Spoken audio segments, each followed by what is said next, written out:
بسم اللہ الرحمن الرحیم۔ السلام علیکم ناظرین، یہ دنیا کیسے آباد ہوئی؟ حضرت آدم اور حضرت حوا علیہ السلام کے کتنے اور کس طرح بچے پیدا ہوتے تھے؟ اور کیا یہ سچ ہے کہ صبح و شام حضرت اماں حوا کے بچے پیدا ہوتے تھے؟ یہی ہماری آج کی ویڈیو کا موضوع ہوگا۔ آسمانی دنیا کی گہما گہمی کسی بڑی خبر کی نوید سنا رہی تھی۔ جوں جوں وقت گزرتا جا رہا تھا، تسبیح و تحلیل میں مصروف فرشتوں کے تجسس اور بے چینی میں اضافہ ہوتا جا رہا تھا۔ نظریں بیت المعمور پر تھیں اور کان اللہ کی پکار کے منتظر۔ بالآخر انتظار کی گھڑیاں ختم ہوئی اور خدائے ذوالجلال کا حکم فضا میں بلند ہوا۔ آیت مبارکہ کا ترجمہ ہے کہ میں زمین پر اپنا نائب بنانے والا ہوں۔ فرشتے اس فیصلے پر حیران تھے اور متعجب بھی۔ ان کا خیال تھا کہ جنات کی طرح یہ بھی زمین پر لڑائی جھگڑا اور فساد کریں گے۔ چنانچہ انہوں نے اس فیصلے کی حکمت معلوم کرنے کی غرض سے ڈرتے ڈرتے عرض کیا، اے ہمارے رب، ایسے شخص کو کیوں پیدا کرتا ہے جو زمین میں فساد کرے اور خون بہائے؟ ہم تو تیری حمد اور پاکیزگی بیان کرنے والے ہیں۔ تو اللہ تبارک و تعالی نے فرمایا، اے فرشتوں، جو میں جانتا ہوں وہ تم نہیں جانتے۔ اللہ تعالی نے حضرت جبرائیل علیہ السلام کو حکم دیا کہ کرۂ ارض سے مٹی لے کر آؤ۔ حضرت ابو موسیٰ اشعری رضی اللہ تعالی عنہ سے روایت ہے کہ نبی کریم صلی اللہ علیہ وسلم نے ارشاد فرمایا، اللہ تبارک و تعالی نے حضرت آدم کو ایک مٹھی خاک سے پیدا فرمایا۔ یہ مٹی تمام روئے زمین سے حاصل کی گئی تھی۔ یہی وجہ ہے کہ حضرت آدم کی نسل میں مختلف رنگ و زبان کے لوگ پائے جاتے ہیں۔ پھر اللہ تعالی نے فرشتوں اور حضرت آدم علیہ السلام سے ایک امتحان لیا، جس میں آدم علیہ السلام کامیاب ہو گئے۔ تو اللہ نے فرشتوں کو حکم دیا کہ آدم کو سجدہ کرو۔ چنانچہ تمام فرشتوں نے سجدہ کیا، مگر ابلیس لعین نے انکار کیا، جس سے وہ ملعون ہو گیا۔ ناظرین، یوں تو جنت میں تمام آسائشیں نعمتیں موجود تھیں، لیکن اس کے باوجود حضرت آدم علیہ السلام تنہائی اور اجنبیت محسوس کرتے تھے۔ چنانچہ اللہ تعالی نے ان کی تنہائی دور کرنے کا بندوبست فرماتے ہوئے حضرت حوا علیہ السلام کو پیدا کر دیا۔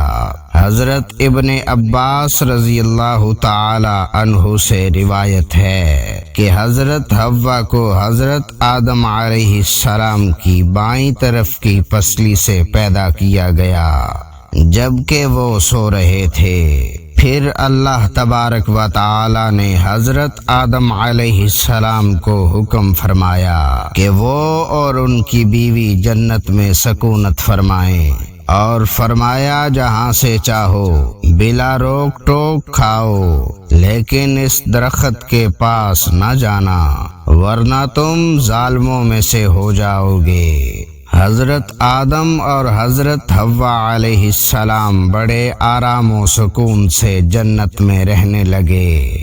روایت میں ہے کہ حضرت آدم 100 سال یا 60 سال جنت میں رہے۔ اس عرصے میں دونوں پر جنت کے کسی بھی حصے میں جانے پر پابندی نہ تھی سوائے شجر ممنوعہ کے۔ شیطان اب ان دونوں کا کھلا دشمن تھا اور اپنی سزا کا بدلہ لینے کے لیے بے قرار بھی۔ اس کی شدید خواہش تھی کہ یہ اللہ کے حکم کی خلاف ورزی کریں۔ پھر شیطان نے ان دونوں کے دلوں میں وسوسہ ڈالا تاکہ ان کی شرمگاہیں جو ایک دوسرے سے پوشیدہ تھیں بے پردہ ہو جائیں۔ بس وہ اپنی کوششوں میں لگ گیا اور طرح طرح کے وسوسے ان کے دلوں میں ڈالے، جس کی وجہ سے ان سے یہ غلطی ہو گئی کہ انہوں نے ممنوع پھل کو چکھ لیا۔ ابھی ان دونوں نے پھل کو پورے طور پر چکھا بھی نہ تھا کہ ان کی سترگاہیں ایک دوسرے پر عیاں ہو گئیں، جس پر دونوں بدحواسی اور پریشانی میں جنت کے درختوں کے پتے توڑ کر اپنا بدن چھپانے لگے۔ اللہ نے دونوں کو پکارا اور فرمایا، کیا میں نے تم کو منع نہیں کیا تھا کہ اس درخت کا پھل نہ کھانا اور شیطان کے ورغلانے میں نہ آنا؟ یہ تمہارا کھلا دشمن ہے۔ دونوں نے جب اللہ کی پکار سنی تو مارے خوف الہی کے کانپ اٹھے اور نہایت عاجزی سے اللہ سے معافی مانگی۔ تو اللہ نے فرمایا کہ اب تم ایک خاص مدت تک زمین پر رہو گے۔ چنانچہ انہیں زمین پر اتارا گیا۔ روایت میں ہے کہ حضرت آدم علیہ السلام کو ہند، حضرت حوا علیہ السلام کو جدہ اور ابلیس کو بصرہ سے چند میل کے فاصلے پر دمستمان کے مقام پر اتارا گیا۔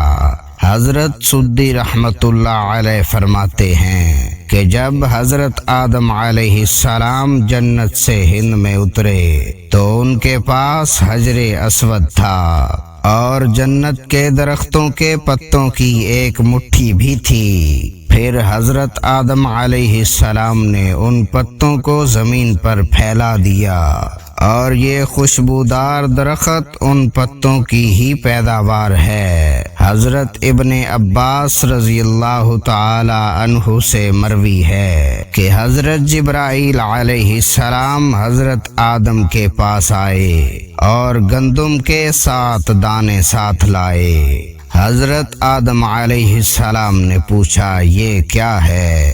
تو حضرت جبرائیل نے عرض کیا کہ اس درخت کا پھل ہے جس سے آپ کو روکا گیا تھا لیکن آپ نے تناول کر لیا تھا۔ فرمایا، تو اب میں اس کا کیا کروں؟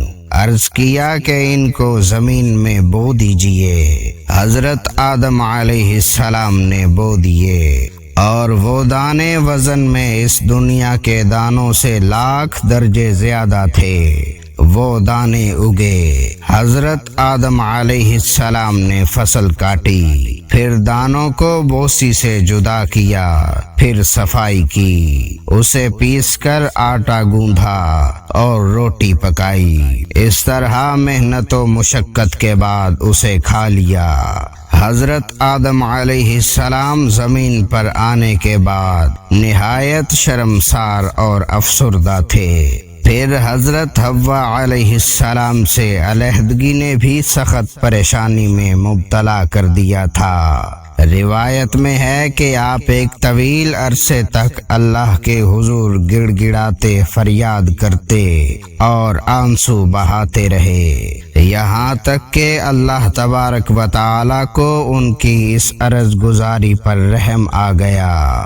اور پھر ایک دن حضرت جبرائیل نے حضرت آدم کے پاس آ کر انہیں اللہ کی جانب سے معافی کی نوید سنائی۔ حضرت آدم علیہ السلام خوشی سے سرشار بارگاہ خداوندی میں سر بسجود ہو کر شکر بجا لائے۔ پھر حضرت جبرائیل علیہ السلام انہیں لے کر مکہ آئے، جہاں حضرت آدم علیہ السلام نے کعبہ شریف کی بنیاد رکھی اور حجر اسود کو کعبہ کی دیوار پر نصب فرمایا، پھر اس کے گرد طواف کیا طواف سے فارغ ہو کر حضرت جبرائیل علیہ السلام انہیں جبل عرفات پر لے گئے، جہاں حضرت حوا علیہ السلام تشریف فرما تھیں، لیکن طویل عرصے کی جدائی اور حالات میں بہت سے جسمانی تغیرات پیدا کر دیے تھے، چنانچہ دونوں ایک دوسرے کو پہچان نہ پائے، جس پر حضرت جبرائیل علیہ السلام نے دونوں کا تعارف کروایا۔